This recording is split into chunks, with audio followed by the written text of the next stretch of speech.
नमस्कार my dear friend, top commerce study के YouTube platform में बहुत बहुत आपका स्वागत है।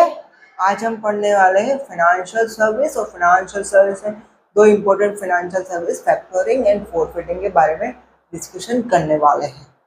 पहले समझते फैक्टरिंग क्या होता है। मान लीजिए मेरी बहुत बड़ी कंपनी है। अभी मेरी बहुत बड़ी कंपनी है, दो तरीके से सेल करती है। एक सेल करती है कैश और एक सेल करती है क्रेडिट। एक सेल करती है कैश और एक सेल करती है क्रेडिट। कैश सेल में उसे तुरंत पैसे मिल जाते हैं, मगर क्रेडिट सेल में उसे तुरंत पैसे ना मिलते, मगर उसकी बैलेंस शीट में एक असेट जनरेट होती है, उसे करंट असेट, और वो करंट असेट होती है डेटर। वो डेटर जो है उसे तुरंत पैसे न देने की जगह वो एक बिल लिख के देते हैं कि भाई मैं इस फ्यूचर डेट को आपके इस गुड के पैसे दे जाऊंगा। अभी मेरी कंपनी है बहुत बड़ी, तो मेरी कंपनी के पास एक डेटा तो नहीं होगा, एक बिल रिसीवेबल तो नहीं होगा, तो बहुत सारे बिल रिसीवर, बहुत सारे डेटर होंगे मेरी कंपनी के पास।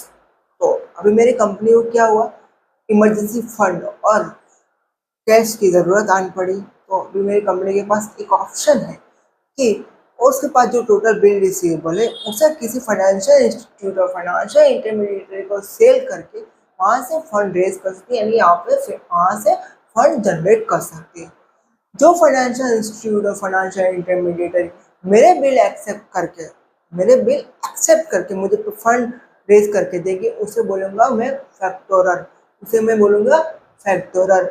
मगर मेरी कंपनी ने जो फाइनेंशियल सर्विस यूज़ किए फंड रेज करने के लिए उसे बोलूँगा फैक्टोरिंग, उसे बोलूँगा फैक्टोरिंग। मेरी कंपनी ने जो फाइनेंस रेज करने के लिए जो सर्विस यूज़ की उसे बोलूँगा फैक्टोरिंग। और जो फाइनेंशियल इंस्टीट्यूट और फाइनेंशियल इंटरमीडिएटरी ने मेरे बिल एक्सेप्ट किए हैं और मुझे पैसे दिए हैं उसे बोलूँगा फैक्टोरर। फिर उसी तरह फोरफिटिंग समझते हैं। फोरफिटिंग में मेनली जब इंटरनेशनल लेवल पे क्रेडिट ट्रांजेक्शन होता है, तब फोरफिटिंग की सर्विस यूज होती है। इंटरनेशनल लेवल पे दो पार्टीज मेनली होती है, एक होता है इंपोर्टर और एक होता है एक्सपोर्टर। इंपोर्टर यानी कि जो गुड्स मंगवाता है, एक्सपोर्टर यानी कि जो गुड्स सेंड करता है। अभी मान लीजिए इंपोर्टर ने क्रेडिट पे गुड्स मंगवा लिए, मगर एक्सपोर्टर को अभी पैसे नहीं दिए, उसकी जगह उसने भी बिल लिख के दे दी हमारे बायर की तरह। और एक्सपोर्टर को इमरजेंसी फंड और कैश की ज़रूरत आनी पड़ी, तो हमारी तरह एक्सपोर्टर भैया भी किसी फाइनेंशियल इंस्टीट्यूट और फाइनेंशियल इंटरमीडिएटरी के पास जाएंगे और उन्होंने बोले कि मैंने इस डेट को इतनी अमाउंट का गुड्स जो है इंपोर्ट करवाया है इस आदमी को, मगर वो मुझे 1 महीने बाद पैसे देने वाला है और मुझे अभी पैसों की ज़रूरत है, तो आप ये बिल एक्सेप्ट करके मुझे फंड रेज करके दो और बाद में उससे आप फंड कलेक्ट कर लेना।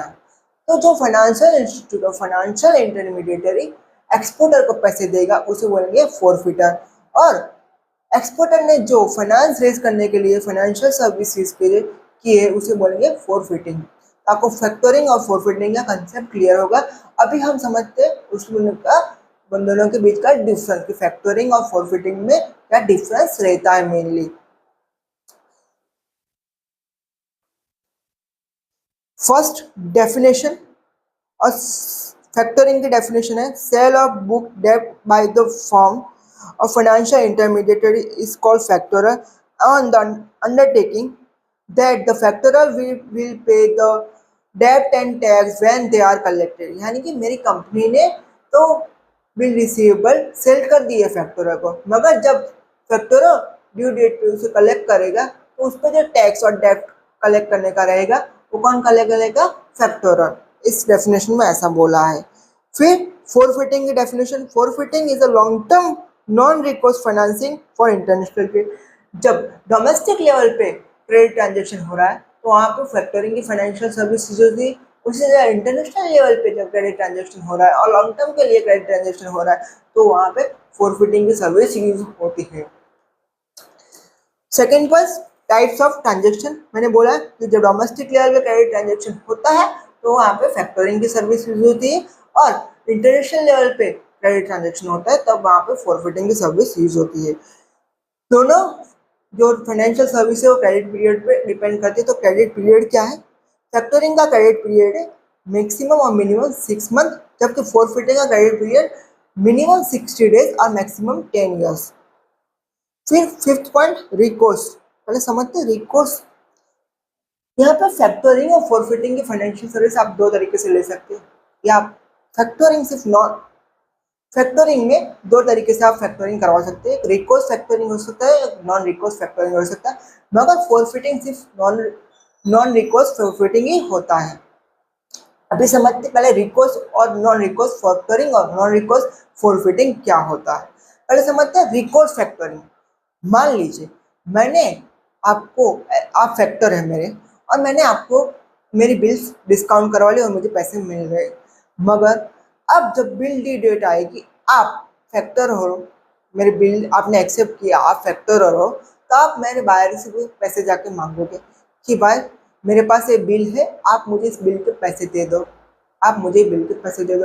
अब तभी मेरा बायर आपको पैसे देने से इनकार कर देता है। अगर आपने रिकोर्स फैक्टरिंग की है, तो आप मुझसे आके पैसे मांग सकते हैं। इसे बोलते हैं रिकोर्स फैक्टरिंग। यानी कि जब बायर उसे पैसे नहीं देता है फैक्टरर को, तो फैक्टरर के पास राइट है कि उसने जिससे बिल रिसीवेबल परचेस किए उससे जाके पैसे मांग सकता है। उसे बोलते हैं रिकोर्स फैक्टरिंग। फिर नॉन रिकोर्स फॉरफिटिंग क्या होता है। मान लीजिए आप फॉरफिटर हैं और मैं एक्सपोर्टर हूँ। अभी आपने मुझे बिल एक्सेप्ट करके पैसे तो दे दिए, और जब बिल की ड्यू डेट आएगी तो आप मेरे इम्पोर्टर से जाकर पैसे मांगोगे, और मेरे इम्पोर्टर आपको पैसे नहीं देता है और आपने नॉन रिकोर्स फॉरफिटिंग की है, तो आपके पास कोई राइट नहीं रहता कि इस बिल के पैसे आप एक्सपोर्टर यानी कि मुझसे पैसे मांगो। इसके कहते हैं नॉन रिकोर्स फॉरफिटिंग। फॉरफिटिंग हमेशा नॉन रिकोर्स ही होती है और उसके चार्जेस जो है वो हाई रहते हैं, मगर फैक्टरिंग में आपको ऑप्शन मिलता है कि आपको रिकोर्स फैक्टरिंग करना है, नॉन रिकोर्स फैक्टरिंग करना है। वो कौन डिसाइड करता है? वो डिसाइड करता है फैक्टरर और सेलर, जिसको बिल सेल करने हैं। 6 पॉइंट, कॉस्ट ऑफ ट्रांजेक्शन। यानी कि जो फैक्टरिंग और फॉरफिटिंग की सर्विस यूज करने का जो खर्चा वो कौन बेयर करेगा। तो फैक्टरिंग में जो सेलर है वो खर्चा बेयर करेगा, क्योंकि सेलर ने सेल किया अपने बिल रिसीवेबल, तो उसमें जो खर्चा होगा वो सेलर बेयर करेगा। मगर फॉरफिटिंग में जो खर्चा होगा फॉरफिटिंग का सर्विस अवेल करने का, वो खर्चा कौन बेयर करेगा? इम्पोर्टर। क्योंकि अगर इम्पोर्टर ने बिल रिसीवेबल नहीं लिखी होती तो एक्सपोर्टर को फॉरफिटिंग की सर्विस यूज करने का मतलब भी नहीं रहता, इसलिए इम्पोर्टर जो है कॉस्ट ऑफ ट्रांजेक्शन बेयर करेगा। 7 point, maintenance of ledger. Factorial में एंटायर सेल लेजर मेंटेन होते हैं और बाय फैक्टरिंग, और maintenance of ledger in forfaiting को सेल लेजर मेंटेन नहीं होता फॉरफिटिंग। मतलब फैक्टरिंग में सेल लेजर मेंटेन होता है किसी द्वारा? फैक्टोरियल के द्वारा। मगर फॉरफिटिंग में ऐसा कोई सेल लेजर मेंटेन नहीं होता बाय फॉरफिटर। दी गई जानकारी में समझ आ गया हो तो आपको वीडियो को लाइक करना, चैनल पर नए हो तो चैनल को सब्सक्राइब करना, और इस वीडियो को आपके फ्रेंड के बीच में शेयर कर देना है। Thank you.